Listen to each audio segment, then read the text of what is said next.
কথায় আছে পুরান চাল ভাতে বাড়ে, ঠিক তেমনি বয়সের সাথে সাথে যেন আরো ধার বাড়ছে মাহমুদুল্লাহ রিয়াদের। এক সময়ের সতীর্থ ইমরুল কায়েস রিয়াদের ধারাবাহিকতা দেখে মুগ্ধ। বলছেন দেশকে আরো অনেক কিছু দেয়ার আছে সাইলেন্ট কিলারের। ক্যারিবিয়ানে ওয়ানডে সিরিজ হারায় বড্ড অখুশি ইমরুল, খুঁজে পেয়েছেন টানা হারের বড় কারণ। সিলেট থেকে সেটা জানাচ্ছেন সাইফুল রূপক।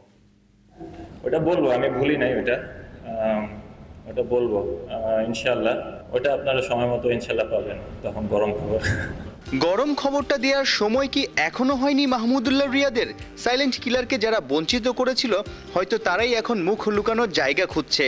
কারণ ওডিআই ক্রিকেটে মাহমুদুল্লাহর ব্যাটটা দারুণ কথা বলছে। উইলো চালিয়ে প্রতিবাদ জবাব চলমান আছে। 2023-এর মার্চ থেকে সেপ্টেম্বর হাথুরু সিং এসেই রিয়াদকে 6 মাসের বিশ্রামে পাঠিয়ে দেয়। দায় কি এড়াতে পারবে সে সময়ের বোর্ড সভাপতি সহ অন্যান্য পরিচালকরা? এত ক্ষমতা হাথুরুকে কেন দিয়েছিল বিসিবির আগের কমিটি?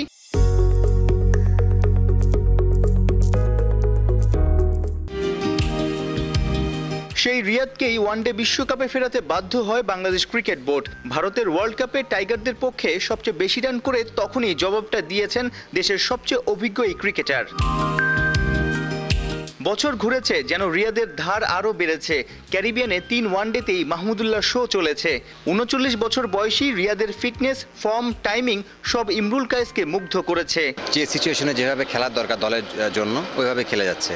মানে খুবই ভালো ব্যাটিং করছে আলহামদুলিল্লাহ। উনি 4টা পর আপনারা দেখলেন যে 50 করেছে, একটা অলমোস্ট 100 করতে মানে 98 আউট হয়ে নট আউট ছিল।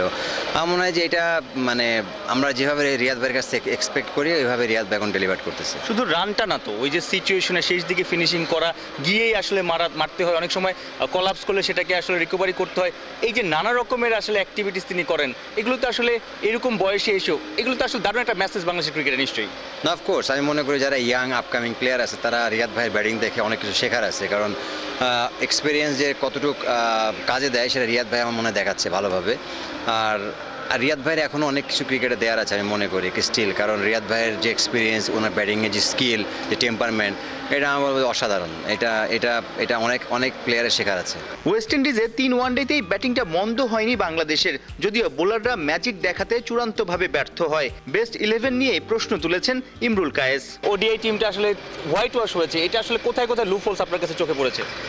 দেখুন, আমার মনে হয়েছে যে ফার্স্টের 2টা ওয়ানডেতে আমরা নাসুমকে মিস করেছি, নাসুমের বোলিংটা। কারণ মানে ওয়েস্ট ইন্ডিয়ানরা সবসময় লেফট আর্ম স্পিনে খুব একটা ভালো খেলে না, এবং উইকেটটা বেশি ভালো ছিল আমার কাছে মনে হয়। 3টা ওডিয়াতে ভালো উইকেট ছিল।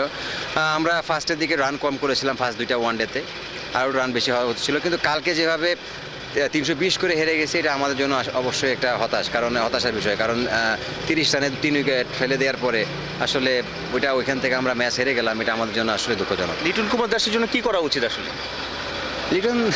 লিটনের মধ্যে খেলে যাচ্ছে, চেষ্টা করে যাচ্ছে, হবে আস্তে আস্তে, সমস্যা নেই। আপনার লুপহোলস চোখে পড়েছে, তার কেন রান পাচ্ছে না, কোথায় সমস্যা, এটা কি রেস্ট দরকার? এটা ব্যাটিং কোচ দেখবে। সাইফুল রূপক, 71, সিলেট।